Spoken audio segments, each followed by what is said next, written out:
¿Recuerdas esa mítica biblioteca de Alejandría de tus clases de historia? De cómo se perdieron en el fuego los más de 900,000 manuscritos que albergaba. Una pérdida que sigue siendo algo que se lamenta siglos después. Imagina poder tener toda esa cantidad de información en la palma de tu mano. O imagina llevar lo equivalente a 900,000 manuscritos en tu mochila. Imagina poder hacer copias de esta biblioteca para nunca perderla. Eso que imaginas puede acercarse a un disco duro moderno. Sí, eso que sí puedes estar cargando en tu mochila en este momento y que aprendiste de él en tus clases de computación en primaria. Puedes saber el nombre, pero ¿te has preguntado cómo es que funciona?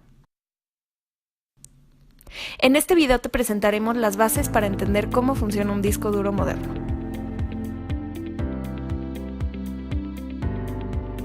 Primero que nada, presentaremos las partes que lo conforman, ya que las estaremos mencionando a lo largo del video.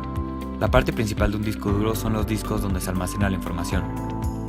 Estos están unidos a un eje y un motor que los hace girar a una velocidad constante de entre 3600 y 7200 revoluciones por minuto. Se puede almacenar información en ambas caras de los discos, aunque generalmente se deja la parte de atrás para almacenar datos del control del dispositivo. Los discos están montados sobre el eje, que actúa como soporte del disco duro en general. Las cabezas de lectoescritura se apilan unas sobre otras y son las responsables de la lectura y escritura de los datos en el disco. Estas cabezas no tocan los discos, sino que flotan a una millonésima de pulgada por encima de ellos. Esto es para evitar el posible desgaste que vendría a causa de la gran velocidad con la que se mueven los discos. Las cabezas están soportadas por un brazo que puede moverse aproximadamente 5 centímetros sobre la superficie del disco para poder moverse entre las diferentes pistas. El tablero de circuito es el encargado de llevar a cabo la lógica dentro del disco duro.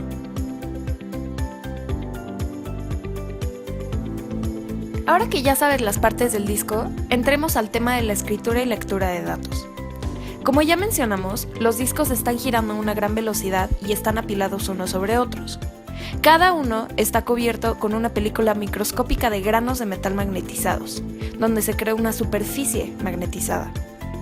La superficie magnética creada en los discos se fracciona. A cada una de estas fracciones se le conoce como bit, palabra que proviene de binary y digit, o dígito binario. Podemos llamar a estas fracciones cuadrantes. Cada cuadrante tiene su magnetización alineada en una de dos posibles direcciones o estados. Estos estados corresponden ya sea a un 1 o un 0 del lenguaje binario. Los cabezales que flotan sobre la superficie son los responsables de plasmar datos en los discos y de transformarlos en información útil. A través del cabezal fluyen cadenas de bits que se transforman en corriente eléctrica. Esta corriente llega al disco gracias a un electroimán, cuyo campo magnético es lo suficientemente fuerte como para cambiar la dirección o estado de cada grano de metal magnetizado. Inmediatamente, ya que la información está grabada en el disco, un lector magnético es usado para traducirlo de la forma binaria y cambiarlo a una forma útil. La parte técnica ya estuvo, pero ahora debemos comprender cómo es que podemos entender la información que miles y miles de ceros y unos conforman.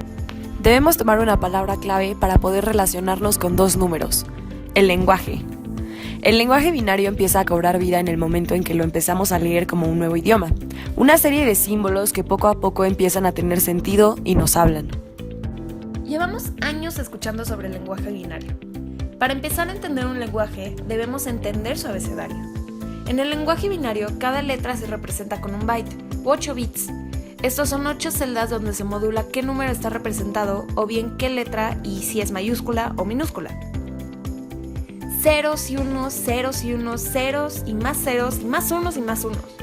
¿Esto qué nos dice? El sistema binario es un sistema base 2. Esto significa que cada casilla a la izquierda del número anterior corresponde al doble de ese número.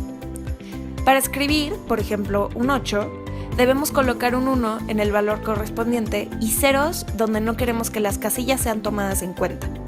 Un 6 se transforma a 0110. En medio byte, es decir, 4 bits, el mayor número que puedes escribir es 15. 8 más 4 más 2 más 1, 15. Ahora veremos cómo transformar letras y así escribir palabras en binario. Cada letra del abecedario se puede ver como un número. La primera letra es el 1, la segunda el 2 y así sucesivamente hasta llegar a la Z. Por ejemplo, la palabra hola tiene su equivalente numérico.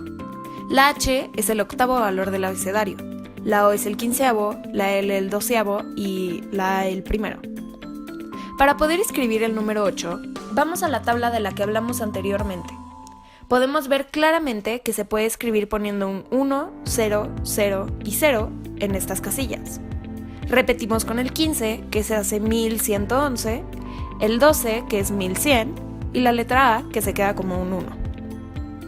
Entonces, cada vez que le mandes un mensaje a un amigo, saludándolo, en realidad le estás enviando esta combinación de números. Y así es como se almacenan las miles de palabras que conforman un código para un programa que tengas en tu computadora, por ejemplo. O bien, una foto puede contener aproximadamente 1 megabyte de información, u 8 millones de bits. No olvidemos que estos bytes son grabados físicamente sobre la superficie de cada disco, por lo que se busca constantemente aumentar la densidad de área de cada disco, y así albergar más información en el menor espacio posible. Actualmente, la densidad media es 600 gigabits por pulgada cuadrada. Somos parte de las generaciones que están creciendo con esto presente. Estamos en una era de avance tecnológico sin precedentes y debemos aprovechar esta oportunidad de estar inmersos en ella. Es importante enterarte de cómo funciona lo que te rodea constantemente. ¿Cómo es que tienes una foto guardada en tu carrete del celular? ¿Cómo pudiste guardar un disco de tu banda favorita en tu computadora? Te invitamos a buscar otros métodos de almacenamiento y enterarte de esta gran parte de la era tecnológica.